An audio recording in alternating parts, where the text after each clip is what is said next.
Vamos a darle la bienvenida al doctor Carlos Riveros porque vamos a hablar de cómo se define la diverticulitis, qué quiere decir y qué pasa en los divertículos, quiénes son los que están más propensos a contraerla y cuáles son las causas. ¿Existen tratamientos definitivos para curar la condición? Vamos a darle la bienvenida al especialista en medicina interna, doctor Carlos Riveros, que nos está hablando desde su consulta médica. Doctor, ¿cómo tú estás? Muy bien, gracias por tu invitación. Estaba oyendo pues los conceptos de tus especialistas allá y muy interesante. Muy contento de estar contigo y con tu audiencia también. Gracias a ti, que eres un médico también, que eres colaborador de Buena Vida, y a cada rato me encuentro en la calle pacientes tuyos que me dan buenas referencias del trato médico primario que les das. Gracias, gracias. Es lo que me gusta hacer. Yo sé que te apasiona. ¿Qué significa el diagnóstico de diverticulitis?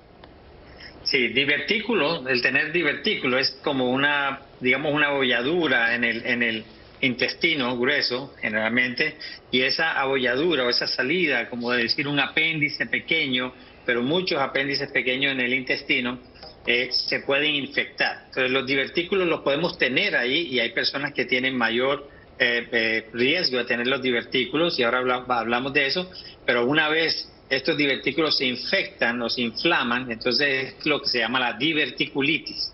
En el intermedio pueden haber varios niveles de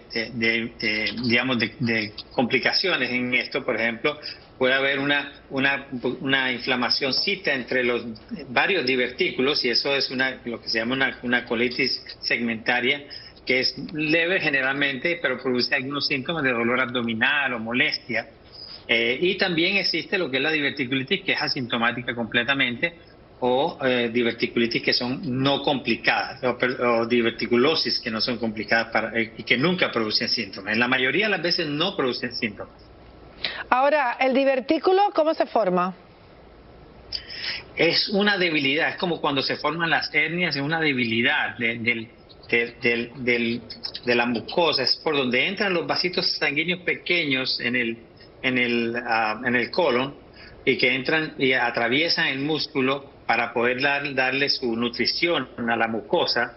Pues esa mucosa se va a través de ese agujerito, que es más débil que el resto de la pared, y ahí se forma el divertículo.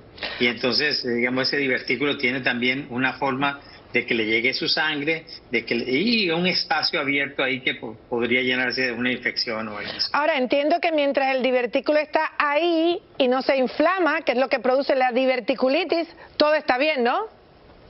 Correcto, o sea, hay el riesgo de que haya una diverticulitis, pero en la mayoría de los casos no ocurre. En la mayoría de los casos nunca ocurre nada de eso, lo sabemos porque, por ejemplo, le hacen una colonoscopia para chequear otras cosas, y entonces se ve que hay divertículos, o le hacen una tomografía, un CT scan o una escanografía, y se ve que hay divertículos, pero no están produciendo ningún síntoma, y eso ocurre en la mayoría de las personas. Esa es la protuberancia que tenemos ahí en pantalla, de la cual estabas hablando, que es como una malformación en la mucosa intestinal. ¡Wow! Qué lindo ese Correcto. Gráfico, como hay ahí divertículos, esas bolsitas que están salidas de la mucosa.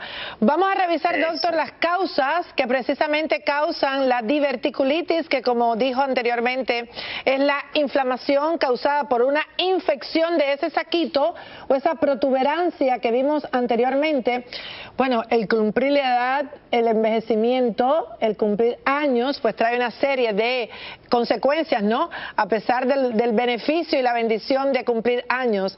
La obesidad, por supuesto. Sí, es verdad. En cuanto a los cumplir años, tienes toda la razón. En cuanto a todas las estadísticas, dicen que la mayoría de las personas, cuando ya pasan por encima de los 50, 60 años, tienen más probabilidad de tener divertículos que las que tienen menos de 40 años, por ejemplo. Y está relacionado, obviamente, con lo que se come, porque la obesidad es otra causa importante.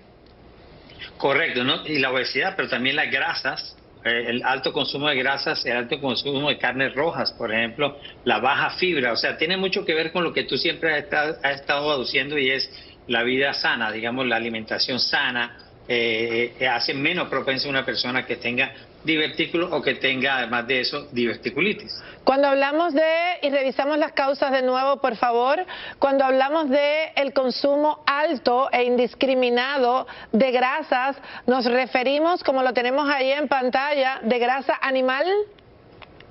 Correcto, las carnes rojas, por ejemplo, es muy importante, es uno de los factores que se aduce como grandes productores o uno de los factores de riesgo para divertículos. Ahora, me llama la atención que ciertos medicamentos también pueden ocasionar la inflamación y la infección de esos divertículos.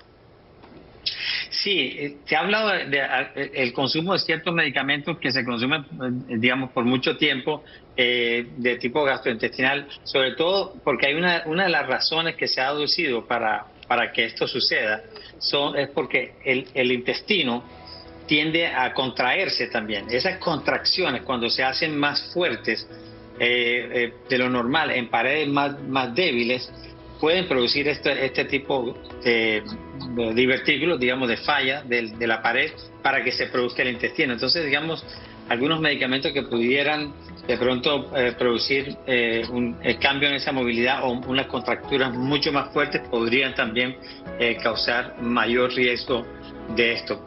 Importante también el cigarrillo. Hay que acordarse que dentro de los divertículos hay circulación también. Entonces, en esa circulación, cuando se ve afectada, y eso pasa con las personas que fuman activamente, puede producirse una pequeña isquemia o mala circulación del mismo divertículo que puede producir una inflamación también. ¿Hay alimentos, doctor, que ocasionan y provocan las crisis de diverticulitis? Sí, es una buena pregunta. Se ha venido diciendo que, por ejemplo, las personas que comen alimentos con semillas podrían producir diverticulitis, pero eso no se ha podido probar realmente en una forma, digamos, objetiva.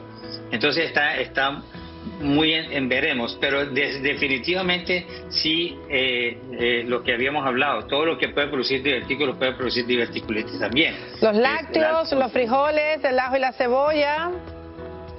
Claro, y los alimentos que producen ese estiramiento, digamos, del intestino podrían empeorar un poco los divertículos, los hacen ensanchar y la probabilidad de que ahí queden inflamaciones o infecciones. Me llama la atención lo del ajo y la cebolla, que por lo general son antiinflamatorios. Sin embargo, los frijoles son inflamatorios para muchas personas, los productos lácteos también, las carnes rojas también, los alimentos fritos también, por los aceites vegetales. Así que sentido común, todo lo que produce inflamación ocasiona la crisis de diverticulitis.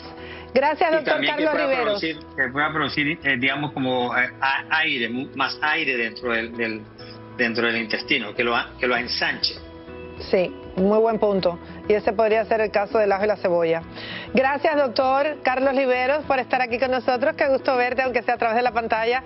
La próxima, por favor, que sea aquí presencial en la casa.